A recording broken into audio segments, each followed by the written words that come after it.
Jaallanii fayyaa ta'aa ulfaadhaa eebilaa 15 kan baraa 2026 guyyaa yaadannoo gootota Oromoo baga geessanii baga waliin geenye har'aa eebilli 18 ta'us eebilli jiini guutuun saatuu guyyaa goototaati. Ammoo guyyaan gootaa guyyaa tokkichas miti inuma beeknaa formaaliitii yaadannoo ittiin guyyaa godhannedha malee. Kanaafuu baga geessaniin siniin jedha irra deebi'ee haasaa dheeraallee hin qabu dhugaa dubbachuu fi eebila 15 dheengaddaa yeroo walitti dhufne jaallan mana keessa turanii miseensonni qondaalonnii fi hoogganoonni waraana bilisummaa Oromoo haasaa garaa garaa taasisaa turanii sana walumaanuu caqasaa turre haasaa sanarratti dhaamsi silaa ilma Oromoo intala Oromoo abbaa fi haadha Oromoo kan qabsoo bilisummaa Oromoo keessatti waan barbaadu beeku waan barbaadu argachuuf ammoo waan silaa barbaachisu hojjechaa jiruuf dhaamsisaan dabarsanii gahaadha. Har'a guddoo keessa deebi'uuf irra deebi'uullee na hin barbaachisu. Kanaaf dheengadda akka gaariitti waliin turre akka gaariitti waliin yaadannoo kan ammoo akkuma mana keessaa kaastanii eeboo darbatamaa jiru kanaa emiyaa kana.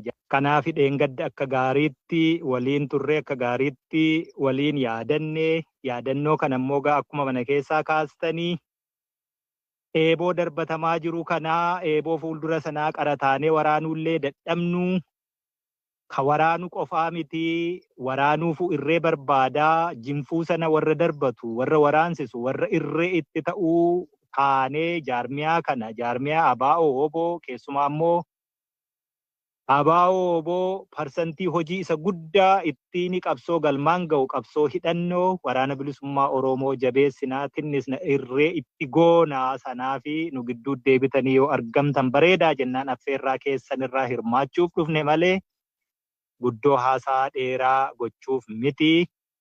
Jaarmiyaan kuni jaarmiyaa suuta gara tasgabbii qaliila'uu itituu fi waan barbaadu beekuuf waan barbaadu argachuuf immoo maal akka hojjechuu qabu beeku ta'uu deemutti jiru. Kanaafi sagantaa akkasii qopheessee ammoo waraana isaa qabsaa'ota Oromoo hundumaa warra fedhii bilisummaa qabu bakkaa waliin nu qabu keessatti qoodinni baachaa jiru. Egaa kanuma arguu jirru kanaaf isin gidduu argamuuni nuuf kabajaa ulfinaa kanaafidha isin gidduutti argamna. Hiree tokkodha qabnaa hireen nuti qabnu gabrummaa jalaa ba'uu fi xoofoo bilisummaa sanatti dhiiga keenya qeensinee wareegama nurraa barbaachisu ulfaata. Ayyeegaa kana hundumaa gooneetudha biyya argannaa kabajaa sabaa fi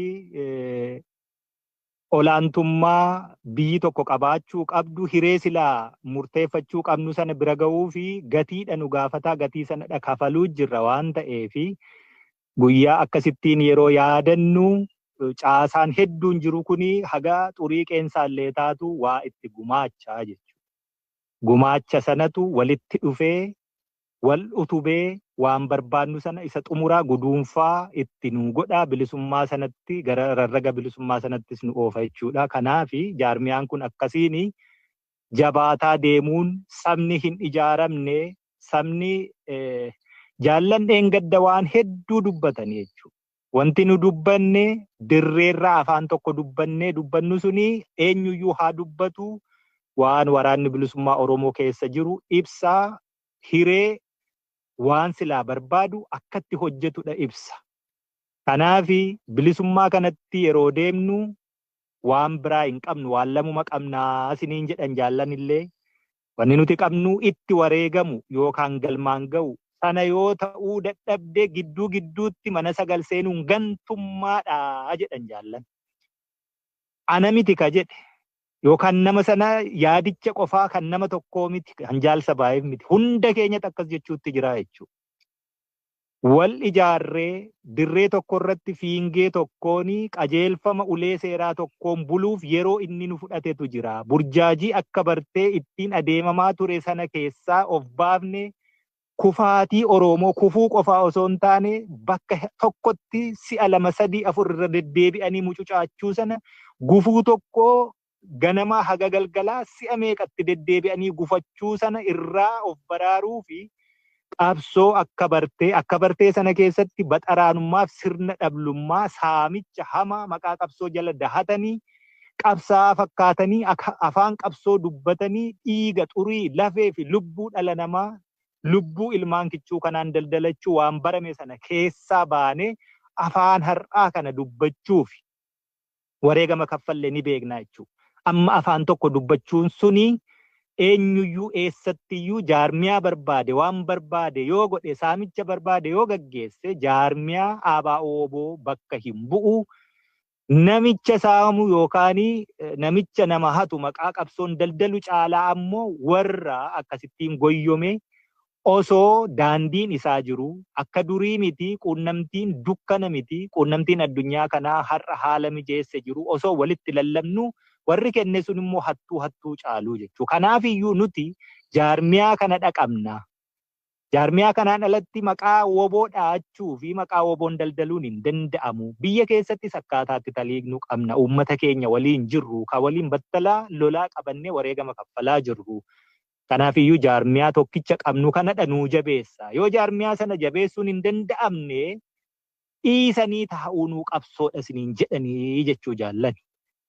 Afaan tokko kanadha isinitti dubbachuu jirraa. Kanaafiyyuu yeroo yaadannoo goota silaa keessatti lubbuu hin ilaallanne, carraa hin ilaallanne, lubbuu isaa hin mararfanne kenne yoo yaadannu akkuma jaallansinii dhaaman warra lubbuun jiraachuu osoo dandahanii lubbuun jiraadhaatii tokkummaa Oromoo sharafaa jennaan lubbuun jiraanne tokkummaa Oromoo hin sharafnu jedhanii du'a filatanii. Nummoo har'a teenye lubbuun jiraachuu moo dhabamuu jedhameellee filmaan osoo nuun kennamiini filmaata akkasii keessayyuu daa'ilaamaa akkasii keessayyuu otoo hin seeniin lubbuun jiraanne tokkummaa Oromoo sharafuuni gantummaa hamaa isiniin jedhan jechuu jaallan.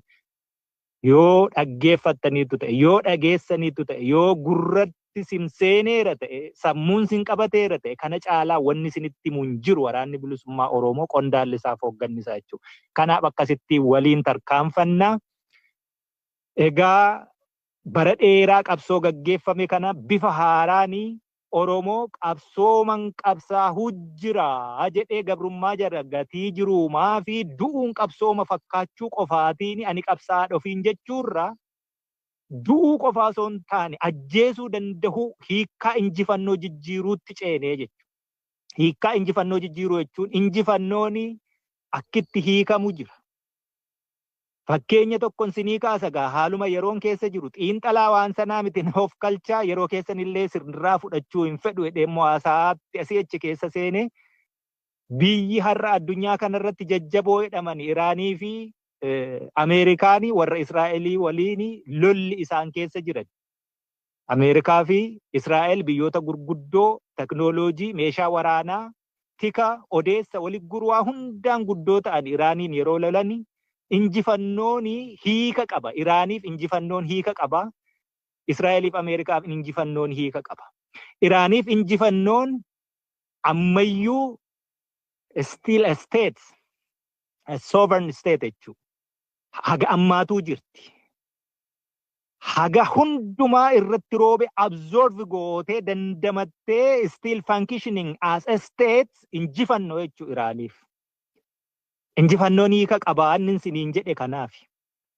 Warra Ameerikaa Israa'eliif immoo injifannoo jechuun ayatolaa isaanii ajjeesanii namoota tikaa waraanaa isaanii ajjeesanii nuclear power isaanii dismantle godhanii mootummaa fedhan immoo achi kaahatanii deemuutu injifannoodha. Kanaaf injifannoo yoo define goone akkaataa atitti dhaabbattee ilaaltuu fi kallattii irra dhaabbattee ilaaltuu fi waan feetu irratti hundaa'a jechuudha. Injifannoon Iraanii, injifannoo Israa'elii wal bira qabdee yoo hiikte hiikkaan isaa tokko hin ta'u. Isuma amma isinitti hime. Iraaniif haga har'aatu as much as possible waan itti darbatame hunda absorb godhanii aarsaa barbaachisu hunda hanga kafalamuu qabu kafalanii sovereign state ta'anii itti fufuu still middle east keessatti dhiibbaa uumuu danda'uutiin jiraachuun injifannoo isaaniif. Warra Israa'el Ameerikaaf immoo sana faalla. Mootummaa jijjiiru, nuclear power sana achi balleessu, dhiibbaa isaan achitti uuman balleessu, mootummaa fedhan achi kaahu. Kanaaf injifannoon akkasii. Hankeenyatti yoom fide? Haaluma addunyaatti akkasiifin kana kaasa. Oromoon maraateeraa qawwee kan kaasuu maali jedhanii warra nama goyyomsan sana itti ilaalaa jechuufin kana kaasa. Har'a Oromoo qawwee xixiqqaa kana qabannee lolluu miti addunyaan nuclear power walitti darbatuu jira jechuudha. Sadarkaa kana jira lolli. Kanaaf biyyi akkasumattiin biyya taatee kadhatanii dhugaan qaba jedhanii dhugaan ofumaa kottee baasee manatti namaa dhufu hin jiru du'uu nama gaafata. Nuti gaa injifannoo har'aa yoo hiikkannu kaleessa Oromoon Oromoo jedhee of yaamuutu injifannoo hiikkaan injifannoo yaa Oromoo ko. Maqaa hamtuu arrabsoo itti moggaatte ofirraa loluu lolee isa sana jijjiiree ani Oromoo jedhee of yaamsisuun injifannoo ture kaleessa. Hiikkaan injifannoo sadarkaa qaba. Ati ilma Oromoon tala Oromooti, ati nama akkasii miti, inni kun arrabsoo gadi aantummaa warra si gabroonfatetu sitti moggaase, ati ilma Oromoon tala Oromooti, ati Oromoo biyya Oromiyaa qabda, uummata kaleessa guddaa, sirna gadaa wal bulchaa ture, sirna dimokiraatawaa, aangoo waggaa 8 gadoomni tokko waggaa 8 ka gaafatu afuriin deemu sana wal jijjiiree wal bulchu sana uummata akkasii turte har'a qottuu Harargee gaallaa Wallaggaa maaloo siin jechuun suni lola qorqalbii sirratti taasifamedha. Akkasittiin agabroomte jedhanii uummati immoo kana fudhatee ani Oromoodha jedhee of yaamuun injifannoo ture jechuu kaleessa. Jaallan eengadda waasinitti himani. Har'a waa'ee tokkummaa Oromoo fi ati Oromoodha ati qabsaa'uu qabda jennee dubbachuurra hin jirru injifannoon keenya sana tareera. Injifannoo akkatti diffaayin gochuu jalqabe waraanni bilisummaa Oromoo sallaaluu qabdanii jechuu. Kanaaf hin kana kaase malee lola biyya namaa kaasuu fi miti. Ammoo lola biyya namaa kaasuunis jaalalli biyya hagamuu yoo du'ani, hagamuu yoo barbadaahani, kabajaa ofii qabatanii du'uu fi haga xumuraatti dura dhaabbachuunis maal akka ta'e Oromoonis baruumatti irra jiraata jechuudha. Uummati Falisxiin haga har'a lafarraa baduutti lakkoofsisa ruubii Oromoo kan hin geenye lola inni keessa dhaabbatu, ibidda inni keessa dhaabbatu beektu jechuudha. Suniifi duuti hin oolu yoomiyyuu taanaan tolammoo kabajaan hin jiraatu. Kabajaa sanaaf immoo duuti haga fedhe iyyuu ta'u we have to absorb as much as possible waan nurratti darbatamu sanaa jechuudha. Kanaaf iyyuu injifannoo jaallan akkitti isinitti himanii waa'ee tokkummaa Oromoo har'a lallabuun oboo biratti qaanii iyyuuti. Nuti har'a irree taane irree sana tiksuu fi irrichi immoo irree isa guduunfaa gabrummaa godhee bilisummaa sana fidutti nu ceesisu ta'uu qaba. Sanarratti qiyyaafachuu qabdanii Oromoon sadarkaan inni injifannoo hiikkatu har'a waan bubuutu ati Oromoodha, ati daangaan biyya kee kana, ati maaloo sanaa miti. Kana bira dabarreerraa siniin jedhanii jechuu jaallan. Waraanni bilisummaa Oromoo bilchina sadarkaa kanaarraa fi injifannoo akkatti hiikkatu sadarkaa kanaarra jira. Injifannoon nurratti har'aa mootummaan abbaa irree biyya kana keessa maqaa Oromoo dhahatee Oromoo akka adda addaatti gaangistara adda addaatti bobbaasee saamaa jiru kun injifannoo akkatti hiikkatu qaba innis. Kaleessa guutummaan guutuun nu balleessee guyyaa 15 ji'a 2 ji'a 3tti nu balleessee nu tohatee maal godhee akkas godheen jechuun injifannoo isaatu nu balleessuutu injifannoo isaa ture. Har'a gadi bu'eera sadarkaa sanarra hin jiru. Isteetii dikee gochaa jirtu akkaataatti eegani mootummaan caasaan mootummaalee hedduun fankishin gochuu dadhabuurraa unofficially waan ijaaramu hedduu dhaga'uuma jirtantu jira jechuudha. Injifannoo sadarkaa sanatti of tiksuu, naannoo tiksuu, hoogganoota tiksuu, warra achi keessatti loyaal ta'an tiksuu injifannoo jechuun mootummaaf sana ta'eera. Har'a injifannoon mootummaa kanaaf dhokatanii lafa tokko gahanii kunoo lafti nagaadha as geenyee deebine achi geenyee deebine biqiltuu akkasii jala dhaabbannee suuraa kaanee deebineetu injifannoodha mootummaaf. Waraana bilisummaa Oromoof immoo akkas miti har'a. Dandamachuu jiraachuu isa kana miti jechuudha. Sana dabarreerra. Kanaafi jaarmiyaan of ijaare, wal ijaare, sabni ijaarame, injifannoon isaatu yeroorraa yerootti jijjiiramaa hiikkaan isaatu jijjiiramaa akka deemu kanaan arguu jirtanii.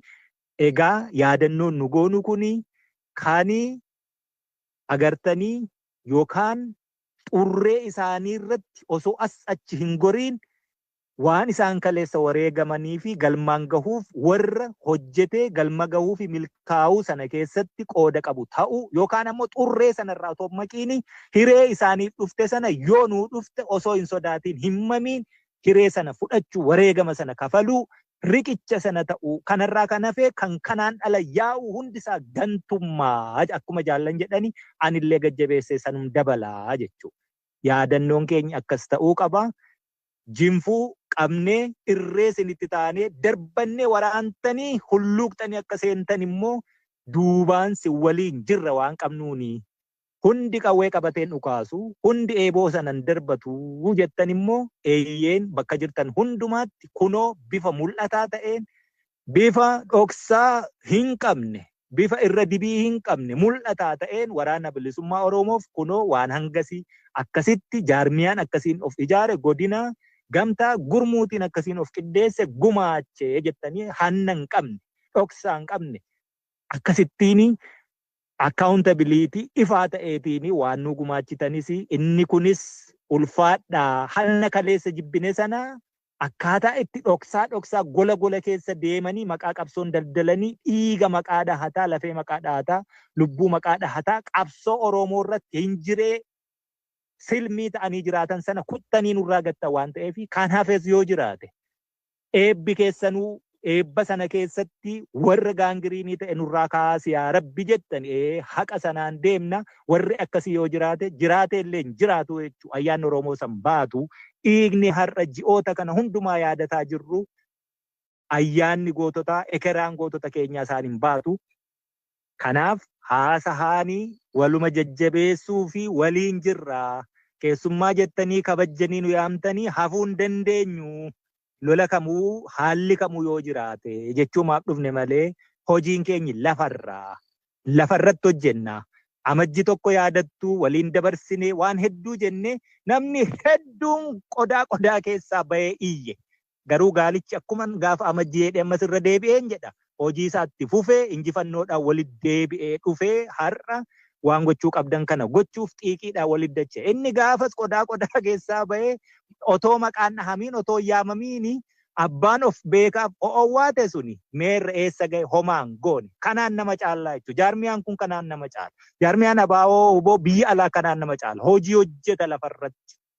Qilleensa irratti yoo namni waa odeessu lafarratti maal gochuu dandahaa jedhii gaafu.